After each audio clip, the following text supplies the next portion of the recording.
My son keeps telling me about the man with no eyes in his room. It started just after we moved in. Nothing dramatic at first, just my 4-year-old Liam talking about the man with no eyes. "Mommy, he was in my room again," he said over breakfast, pushing his Cheerios around. I did what any mom would do, told him it was just a dream. But Liam wouldn't let it go. "No, he's real. He stands in the corner and watches me. Even without eyes, he sees everything." Every morning brought another story about the man. I kept telling myself it was just the stress of moving, that kids get weird about new houses. The price had been surprisingly low, but in this market, I hadn't questioned our luck. But then one morning, Liam said something that made my skin crawl. "He told me his name," Liam whispered, clutching his dinosaur. "He says he's called Michael. He says he's lonely here. He wants someone to watch with him." Michael. The name stopped me cold. The previous owner had been Michael. Just another name buried in the paperwork I barely glanced at. The realtor had mentioned he'd moved out suddenly, leaving most of his furniture behind, but hearing that name from Liam's mouth felt wrong. Things got worse. Liam stopped sleeping through the night. He'd wake up crying, saying Michael was getting closer. First the corner, then the foot of his bed, then right next to his pillow. He started talking about the watching game, how Michael wanted him to watch things with him all the time, never blinking, never stopping. One night, I couldn't take it anymore. I waited outside his door after bedtime, listening. At 3 a.m. I heard him. Please don't come closer. I don't want to play the watching game anymore." His voice was so small. I burst in and hit the lights. Liam was huddled against the headboard, tears running down his face, staring at the corner by his toy chest. "He's still there," he whispered, grabbing my nightgown. "He doesn't like the light, but he's still there.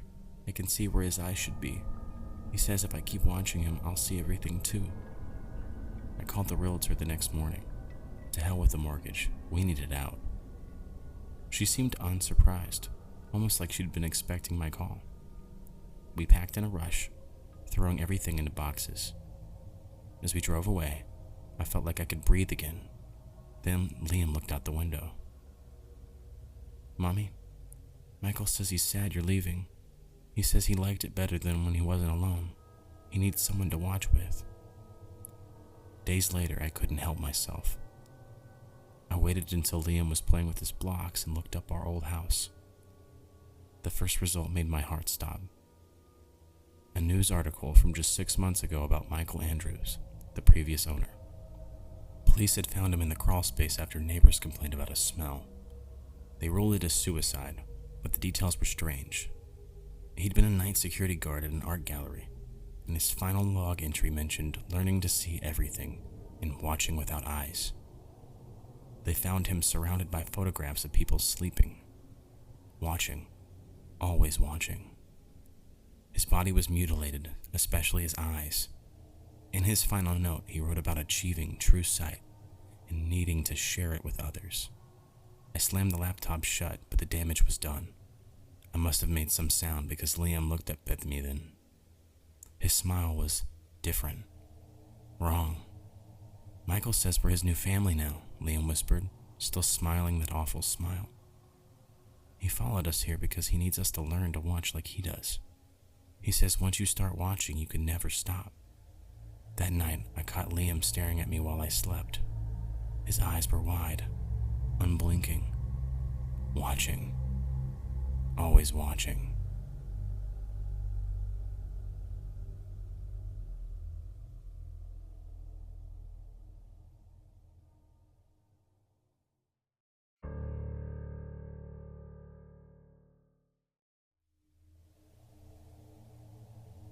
My mom's acting strange, and I think it has something to do with the new mirror. The first incident occurred a week ago, 3 days after the mirror arrived.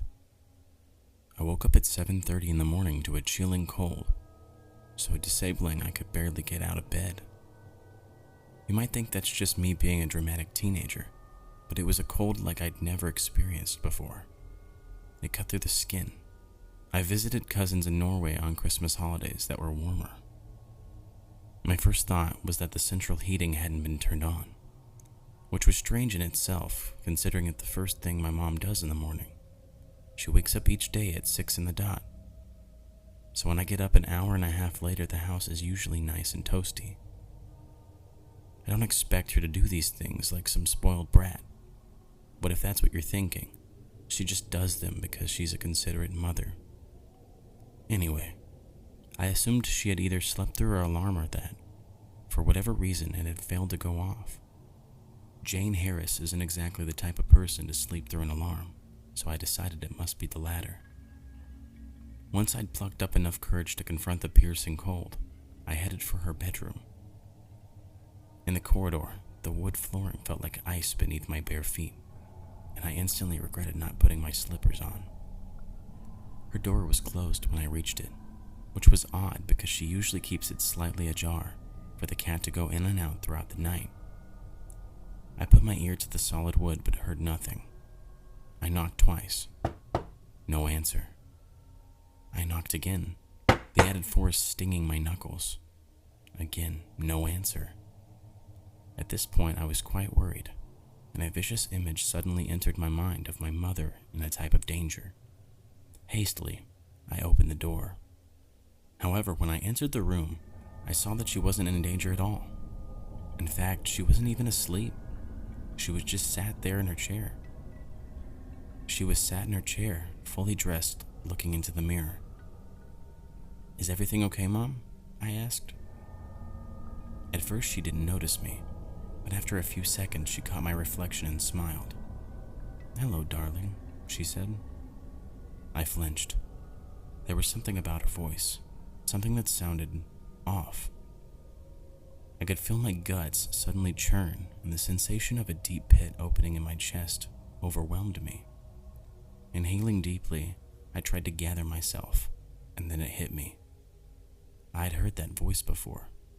It must be the cold, I quickly realized, shaking my head. God knows how long Mom had been sitting there wearing only her work clothes. She had probably caught the flu or something. "Are you okay?" I asked again. She didn't answer. "Mom?" I caught the hint of a frown in her mirror's reflection, so I called out to her again, and this time she turned around to face me. For a moment, it was like looking into the eyes of a stranger, and then she sprang to life. "Sorry," she said, color suddenly rushing into her face. Something must have come over me. She pulled herself from her chair, looked around the room, and frowned. "Gosh, isn't it cold in here?" she remarked. The second incident happened yesterday. I woke up in the middle of the night, needing to pee, accosted by the same violent cold. On my way to the bathroom, with my slippers on this time, I heard a noise from the end of the corridor. It was coming from my mom's room. Curious, I detoured towards the noise, my ears alert. It was dark in the corridor, so I tried flicking the table lamp on and almost knocked a framed picture off the wall. It was my parents' old wedding photo, the only image of Dad Mom refused to take down. I turned on the lamp, readjusted the picture, and continued moving. I reached the end of the corridor and perked my head around the corner. Again, Mom's door was closed, but I gathered she was awake from the thin glow beneath her door and from the noises. They were louder now, and they were coming from her room.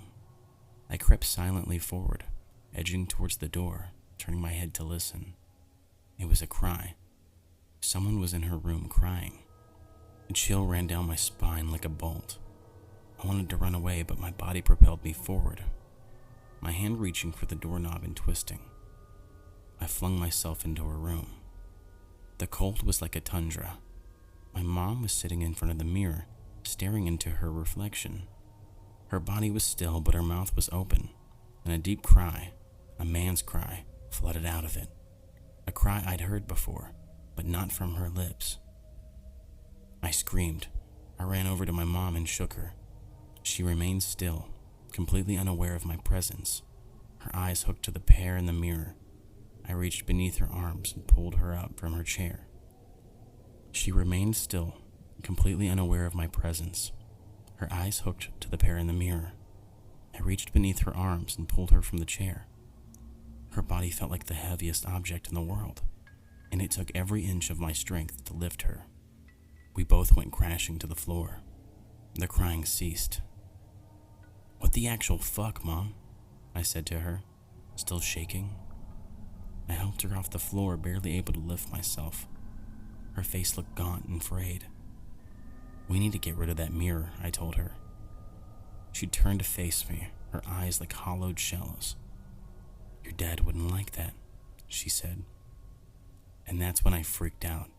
My dad's been missing for almost 2 years. As soon as she said that, I left. I'm at my friend's house right now. I don't know how long I can stay here, but at some point, I need to return home. I don't know what to do.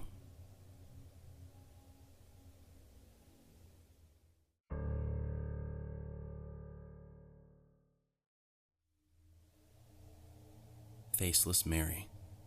Hey, no sleep. I'm Trish.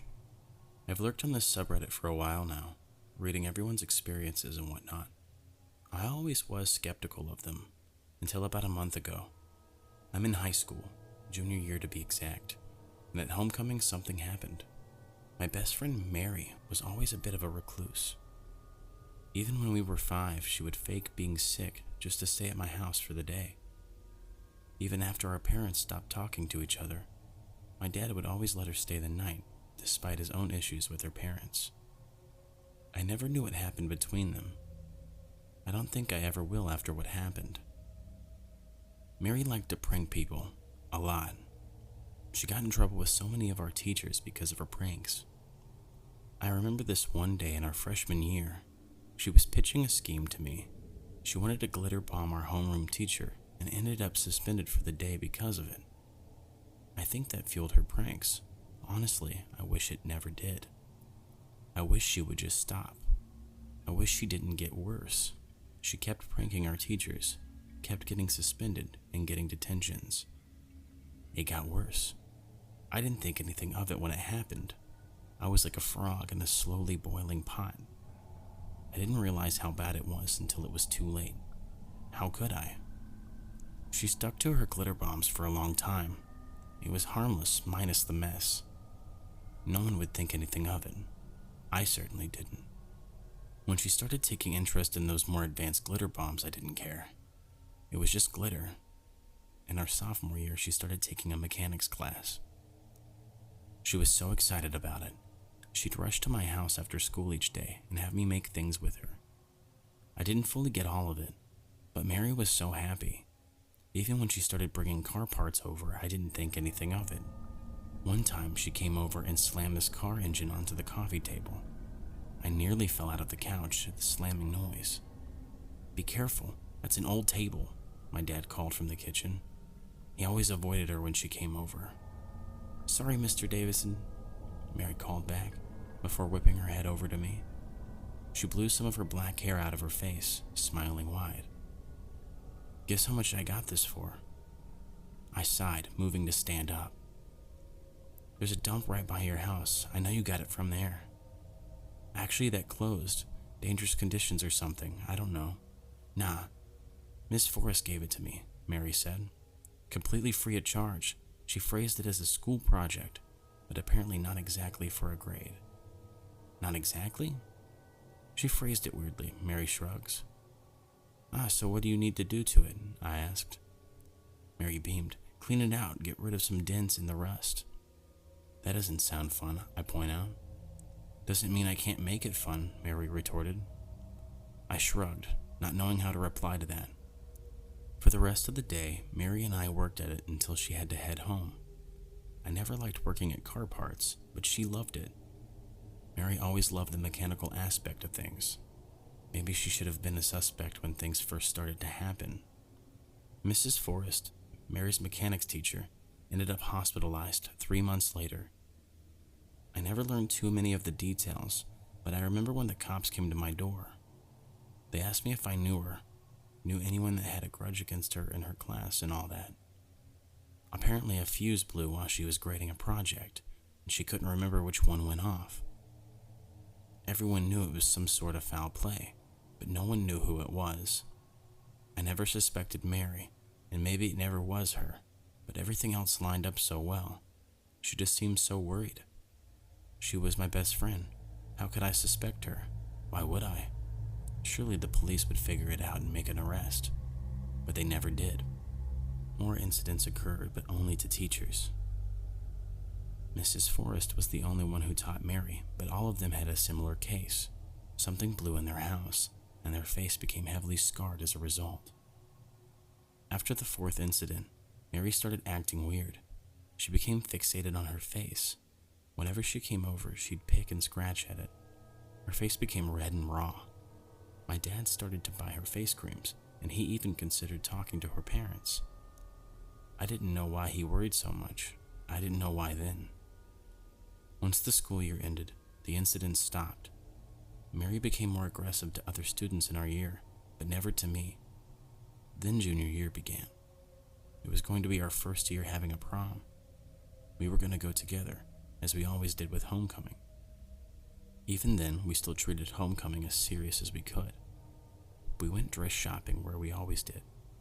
It was this small store owned by Miss Ellen and her grandkids. Miss Ellen would always make the most intricate dresses, and we loved them. We were looking through the store. Every year, Miss Ellen would make something new, and we were excited to see what it was. This time, Mary found a sleeveless red dress with a large frilly skirt. The waist was wrapped with a black ribbon with a bow in the back. It was beautiful, and Mary looked beautiful in it when she tried it on. I ended up with a blue dress. It was the same design as Mary's, but with a white ribbon instead. Mary seemed blank that day, staring into space almost every minute. I wasn't bothered. She always spaced out. Yet this was different.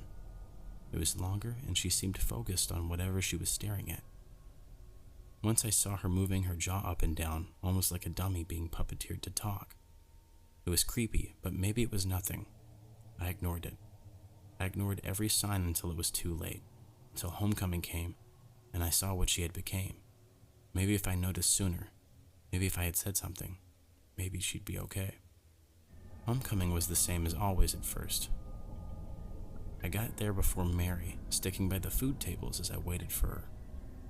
Music was going up, and it covered up the squeaking of shoes on the gym floor. It was dark, only being lit up with colored spotlights. I was focused on the doors, and soon enough they opened. Into the gym stepped Mary. She was completely barefoot, dirt and grass sticking to her feet. Her hair was barely brushed, draping down, masking her face. Yet her dress was perfect, having stains or tears. It was almost like a doll you played with too much. For some reason, I didn't walk over to her. My feet were glued to the ground.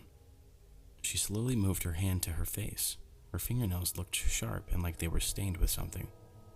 Mary carefully removed her mask, her hair falling to the side. She didn't have a face. It wasn't there. I mean, it was there, but it just wasn't. Instead of the red and raw skin, there wasn't any skin at all. Instead, rough, patchy, bleeding flesh. She tore off her own face. A chaperone quickly went to check on her, while another took out his phone to presumably call an ambulance. Before the chaperone approaching her could even get a word out, Mary lunged at her. She was like an animal, tearing at the screaming chaperone's face. The homecoming turned to chaos. Some braver students attempted to shove Mary away, only to get stabbed by the knife she wielded. I can't believe I didn't notice it at first. Many ran. The chaperones calling 911 got through. I'm still convinced that's why so many survived. I doubt we would have without him. Mary got off the chaperone she had mauled and began to charge at whoever she could. She stabbed, she tore, she fought. Mary was like an animal. I didn't run like so many others. No one tried to get me. Soon enough, Mary and I were the only breathing things in that room. Bodies littered the ground, their faces all bloodied or gone. Mary limped forward towards me. I guess someone got a lucky hit. She tilted her head, hazel eyes shining in the remaining lights. I finally managed to convince my body to cooperate, taking a step backwards. "Mary?" I began slowly. She let out an animalistic grunt, the muscles around her eyes contracting in what I can only assume was a smile. For some reason, she didn't seem like a threat to me. Don't get me wrong, I was terrified, but I just knew she wouldn't hurt me. Somehow I knew. I didn't step closer. I wasn't stupid, but when she got right in my face, I didn't step away. She reached a hand up to my hair, tracing through it. Her fingers twirled through the blonde, and her muscles contracted in that smile. Her fingers were sharp, almost like claws. I'm not sure what happened. I don't think I'll ever know what happened. When the sirens approached, Mary jerked away from me and ran. Police rushed into the gym, and when they saw me as the only living thing there, they took me away and wrapped me in a shock blanket. It wasn't cold, but the heavy and uncomfortable fabric soothed me. I told the police what I saw, and when the other survivors confirmed the story, the police got off my back. There weren't too many casualties, according to the police. Apparently only a few people actually died before making it to the hospital. I think our local news put it to 3 deaths. I don't think anything's made it to the big news networks. We're a small town, and it's not like death is uncommon these days. They'd want something big. I don't really know if this qualifies. They're still looking for Mary, and even if they haven't found her, it's only been a month. We all know she's still out there. They would have had more answers, but when the police went to her parents' house, they found their fate. According to the police, there were symbols tattooed on their backs. I know my dad knows something about it, but he won't tell me anything. He says it's not worth it. He says Mary's gone now. I know she's still out there, still in this neighborhood, still lurking. I know she won't hurt me, but anyone could be next. I don't know what to do. I still care about Mary, and I know she cares about me, but I can't just go after her, can I? I'm scared. I just want my friend back. How am I supposed to go back to school? How am I meant to recover? I don't know. Everything went away. Everything I cared about left me. My dad doesn't even care enough to tell me what he knows.